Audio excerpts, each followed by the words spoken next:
guys, it's Ash. Thanks for clicking on this video. Today is the 8th of Av, and tomorrow is Shabbat, and normally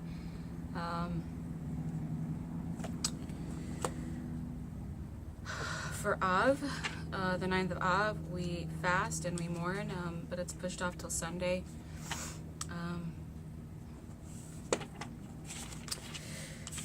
Because it's Shabbat. And I don't know about anybody else. Andrea Greenberg made a video that I'll link. I'll put up a card.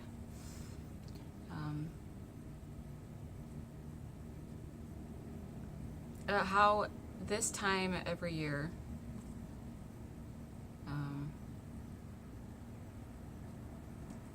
we just kind of get down, or crazy things happen. And it was true of me last year when I decided to go to Peru, and it broke my heart. It's happening now.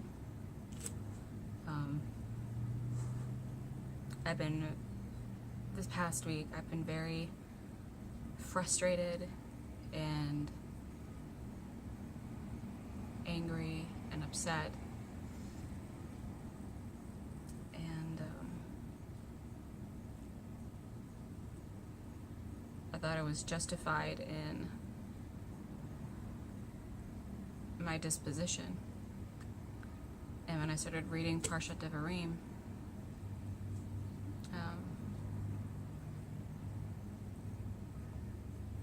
kind of realized that I'm not.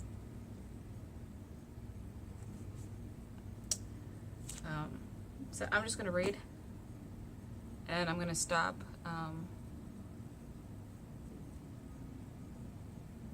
where I was kind of hit when I was reading the Parshat on Wednesday. These are the words that Moshe spoke to Al Yisrael on the other side of the Yarden, concerning the wilderness, concerning the Arabah, opposite the Sea of Reeds, between Paran and Tophel and Laban, Hazarot, Dizahab. 11 days from Horeb by way of Mount Seir to Kadesh Barnea was in the 40th year, in the 11th month, on the first of the month, when Moshe spoke to the children of Israel, according to everything that Hashem commanded him to them. After he had smitten Sihon, king of the Amorite, who dwelt in Heshbon, and Og, king of Bashan, who dwelt in Ashtaroth, and Edrei, the other side of the Yarden, in the land of Moab, Moshe began explaining this Torah. Hashem, our God, spoke to us in Horeb, saying, "Enough of your dwelling by this mountain. Turn yourselves around and journey, and come to the Amorite mountain, and all its neighbors, and the Arabah, and on the mountain, and in the lowland, and in the south, and in the sea coast, the land of the Canaanite, and the Lebanon, until the great river, the Euphrates River. See, I have given the land before you. Come possess the land that Hashem swore to your fathers, to Abraham, to Isaac, to Abraham, to Yitzchak, and to Yaakov, to give them and their children after them. I said to you at that time, saying, I cannot carry you alone. Hashem your God has multiplied you, and behold, you are today like the stars of heaven in abundance. May Hashem, the God of your forefathers, add to you 1,000 times yourselves, and bless you as he has spoken of you. How can I alone carry your contentiousness, your burdens, and your quarrels?"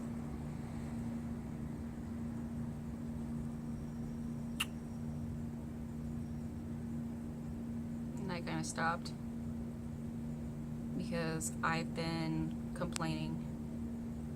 I've been upset with Hashem for why I'm here. Why did I come to San Diego? When reading Parshat Devarim, I kind of felt like 10 of the 12 spies that went to scout the land, and we know that the 9th of Av was when the incident happened, when the spies came back and gave a bad report. felt like that, like one of the 10 spies, as it pertains to my being here.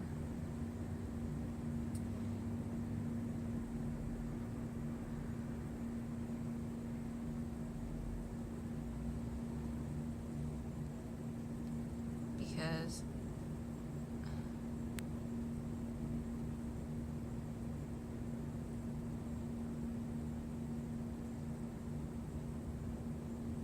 this is where I'm supposed to be. And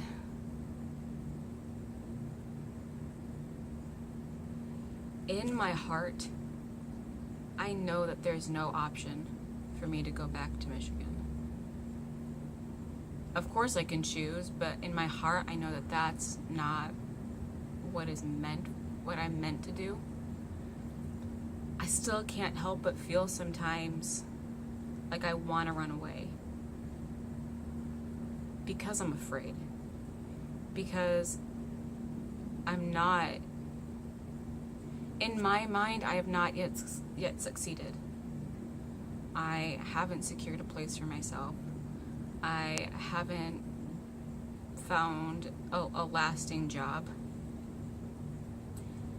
And because of my pride, as a big reason, not the only reason, but one of the reasons, I left my job doing in-home caregiving in Encinitas because it was taking up all of my time. And it's not that I wasn't grateful for the job. I had no other life. I was someone else's slave. And it's not like, I'm a slave to my boss. No, it was like private, under the table. And it was one-on-one. It was a 24/7 job. Like, I got paid less than minimum wage, and my entire life was being a servant to somebody else. And that's not to say I don't enjoy doing caregiving, because that's one of the things I wanted to do when I got here. One of the options I had for myself, which nobody in San Diego hired me because I'm not a CNA.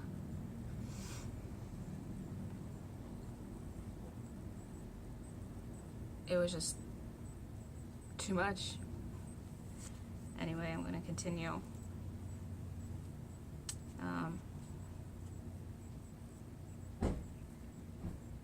Provide for yourselves distinguished men who are wise, understanding, and well known to your tribes, and I shall appoint them as your heads. He answered me and said, the thing that you propose to do is good. So I took the heads of your tribes, distinguished men who are wise and well known, and I appointed them as heads over you. Leaders of thousands, leaders of hundreds, leaders of 50s, leaders of 10s, and officers of your tribes. I instructed your judges at the time, saying, listen among your brothers and judge righteously between a man and his brother is litigant. You shall not show favoritism in judgment. Shall small and great alike shall you hear. You shall not tremble before any man. The judgment is God's.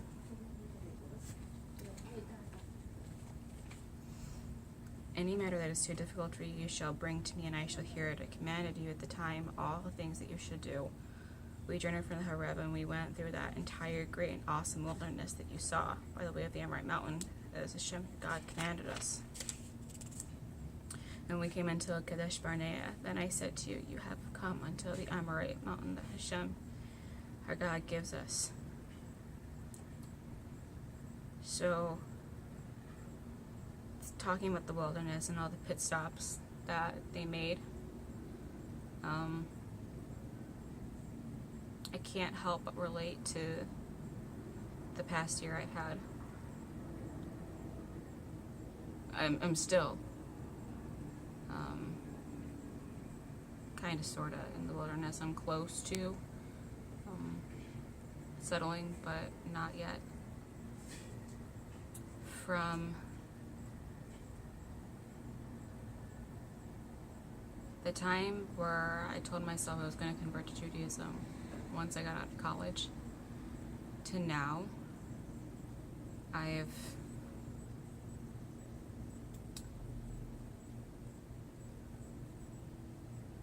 I was semi-homeless one semester in college. I was living out of my car and couch surfing before the couch surfing app, just with friends, sleeping at work, just kind of not really having a safe place to go every night. And then I went to my grandparents for a while. Then I went a semester to Guatemala, which changed my life. I came back and I was with my mom and Patrick for a year. And then I moved into my cousin's house for like 7 months. Then I moved back in with my mom and Pat for about a month and a half at a different house. Then last summer I went to Guatemala for 6 weeks, unexpectedly went to Peru. Tried to come back to the US, got stuck in Colombia, in Bogota, Colombia for 5 days, went back to Peru, went back to the United States. Then I came to San Diego for Hanukkah, went back to Michigan for 6 weeks, and then came here. And when I was here, I lived in the hostel in Pacific Beach for 2 months, a little over 2 months. And then without telling anybody anything about my financial situation, was invited to stay with my rabbi and his family. And that's where I am now. And they just had their twin girls, Mazel Tov. And they need their space. And I'm getting ready to go to Madeira for 2.5 weeks. Then I come back to San Diego only to go up to Washington, and I don't know what's going to happen after Washington. But I can't help but feel like I've just been tossed back and forth endlessly. And I've just been wandering. Like, I have a direction. I know where I'm headed. I know where I'm supposed to go. I know what I'm supposed to do. But it's like, come on, like, how long are you gonna make me wait till I get there? Like, what else do I have to do? And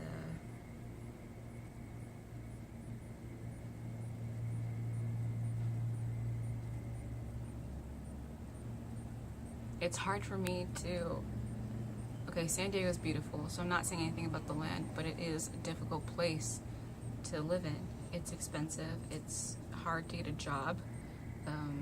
Yeah, there are more opportunities, but there's way more competition for employment.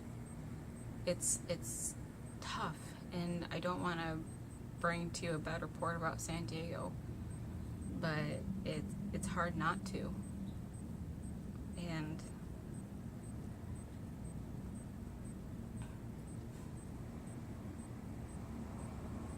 I'm gonna come here. And I said to you, you've come until the Amorite mountain that Hashem your God gives you. See, Hashem your God has placed the land before you. Go up and possess. As Hashem, God of your forefathers, has spoken to you. Do not fear and do not lose resolve. All of you approached me and said, let us send men ahead of us and let them spy out the land and bring back word to us, the road on which we should ascend and the seas to which we should come. The idea was good in my eyes, so I took from you 12 men, one from each tribe. They turned and ascended the mountain until they came to the valley of Eshcol and spied it out.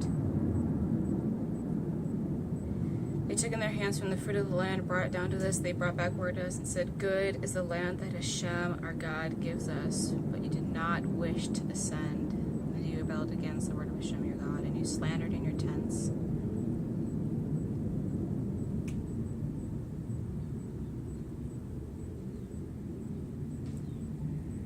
Said because it's for Hashem's hatred that he took us out of Egypt. To where shall we ascend?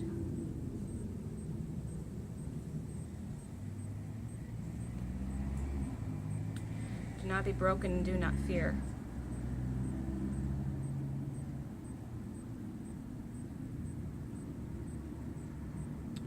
I couldn't help but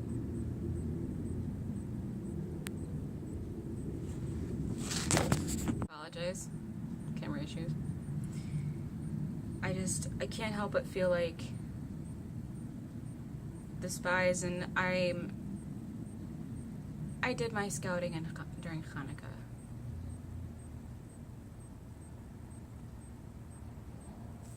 It's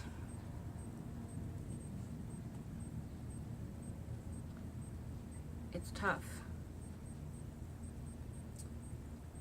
But if I really have faith in Hashem, then I can't run away and I can't go back to Michigan to visit for sure.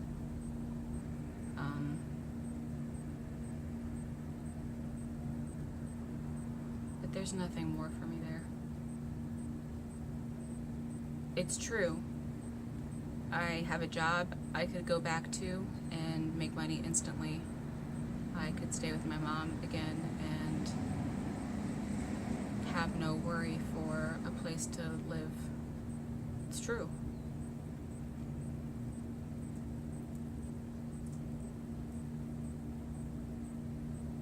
But I have only everything to gain here. And hopefully that takes me to Israel at some point.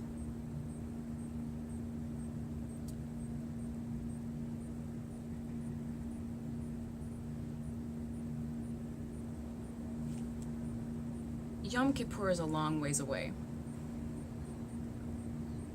Actually, no, it's not really that long. It's about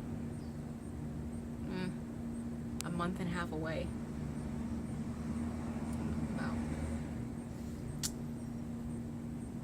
And I don't know when I'm going to be filming again for YouTube. I don't know when I'll put out another video. I did film the first video in the Sneak series that I told you I've been working on and have been promising. I think that will be going up sometime after I come back from Washington. I did not do the filming. Like, a friend filmed it for me.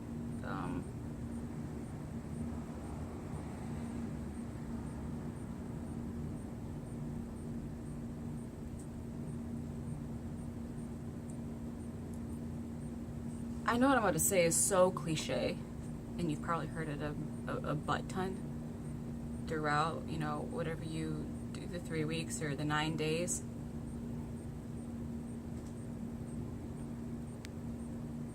But you gotta keep going. And the two things that, aside from Hashem, but the two ideas, concepts that I live my life by, I fail. But the compasses I have, how I approach Torah, how I approach Judaism, how I approach my relationship with Hashem, and how I approach work in the world and just life, it is, one, I want to do what I'm supposed to do. I don't know if it's being like the firstborn or like the first grandchild or whatever it is, but I've always had a sense of duty, a sense of justice, and a sense of obedience. And all I want to do is what I'm supposed to do. I just want to play my part. That's it. And I want to love people. And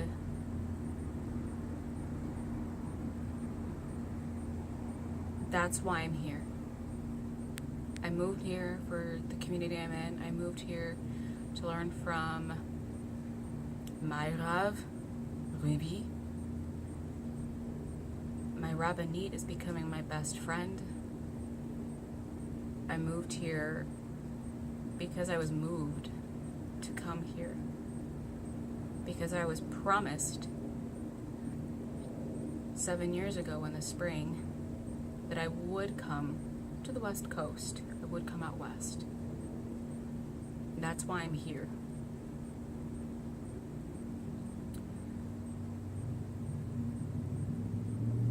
reason why I'm doing all of this and converting to Judaism is because I want to love people. And through my eyes and the way I see Torah, like, the best way for me to love people is to be Jewish. That's the whole point of Judaism. The point of Judaism isn't to be religious. It's, sure, service to Hashem, having a relationship with Hashem. Like, it's not, sure, it's a religion, but that's not the main focus of Judaism. It's a relationship with yourself and Hashem, and service to Hashem, and by proxy, that is supposed to make us kind and compassionate and loving to the rest of the world. We're supposed to be a lighthouse. And people will hear me say we, and they're going to think, why are you saying we? You're not part of Am Yisrael. Number one, anybody who's going through the conversion process, you're supposed to treat them like they're in. This is not easy for anybody. And number two, my halakhic status is Zer Israel. So even though I may not be halakhically Jewish, I still have status as it pertains to the state of Israel. And I am part of Am Yisrael, and I will halakhically be Jewish in about a year.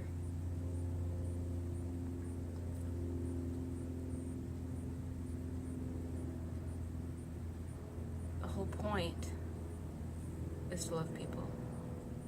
God wouldn't have created man if he didn't love us.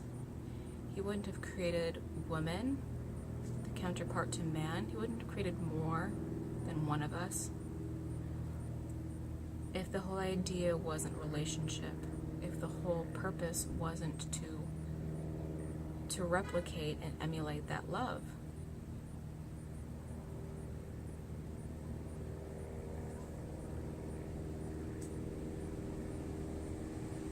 If you follow me on Instagram, it's the same thing as my YouTube channel, Yalla Venture. I posted pictures that friends had drawn for me. And when I look at them, it not only reminds me that there are people that love me, but that there are people I love. And it's not that I forget that I love people, it's that the relationship, the bonds that I forged with this person were strong enough that they were moved by me to give me this, to remember them by. And so when I look at the pictures, I have to remember them. And it's the strength and the love from the relationships that I built and the mutual love I have for people that gives me endurance and gives me stamina to keep going. Because that's what this is all about. And I think this video is long enough. Thank you for watching. Leave your questions, comments, criticisms, and concerns down below. If you have any prayer requests, any concerns, personal concerns, you're welcome to leave a comment, or you can private message me either on Instagram or YouTube. You can send me an email. I can't promise that I'll respond to you immediately, but I will try. Do or do not, there is no try. I will respond at some point. B'ezrat Hashem, sooner than later. And keep my rabbi's girls in your prayers. Their names are Shira and Hodiah. Shira is the eldest. And just